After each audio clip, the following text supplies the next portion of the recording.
అయ్యా రాజమౌళి గారు, మీకు ఇబ్బంది కలిగింది, మీ వీడియో రకరకాల చోట్లకి ఏదో ఇబ్బంది కలిగి మీరు రిలీజ్ చేయలేకపోయారు. ఎవరి కష్టాలు వాళ్ళకు ఉంటాయి, కాదనట్లేదండి.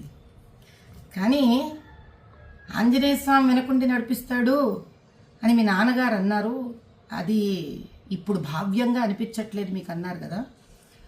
పోనీ బాహుబలి సినిమాలో కోట్లు సంపాదించారు కదండి శివలింగాన్ని ఎత్తిపించి పాపం ప్రభాస్ గారితో. అప్పుడేమన్నా శివుడి మీద ఏమైనా దానకం చదివారా మీరేమన్నా? ఏ శివాలయానికి ఏమన్నా దాన ధర్మాలు చేశారా? ఆ రోజు చేసింది లేదు, ఈరోజు తిట్టుకోవడం ఎందుకండి ఆంజనేయ స్వామిని చెప్పండి. కుల వృత్తిలో వ్యక్తులు అంటే కుమ్మరివాడు ఆ కుమ్మరి వస్తువులని, కంసాలివాడు తన కంసాలి వస్తువుని, డాక్టర్ తాను సర్జరీలో వాడే సర్జరీ వస్తువులని, వీటిలన్నిటినీ దైవంగా భావిస్తారండి. భగవంతుడు డబ్బు సంపాదనకి వాడుకోండి, కాదనట్లేదు.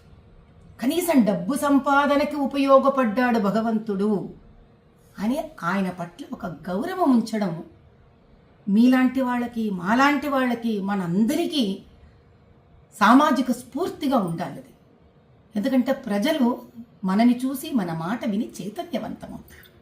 అంత బేలలాగా మీరు ఎవరో ఏదో షాట్లు మీకు కొట్టేశారు కాబట్టి మీకు ఆంజనేయ స్వామి వెనక లేడని మీరు భావించడం, ఆ తర్వాత వెంటనే సమస్య తీరిపోగానే చిన్నపిల్లలాగా వేసేసుకోవడం, ఇంకా నిలకడెక్కడుంది రాజమౌళి గారు మీ అంత పెద్ద మనిషికి కూడా?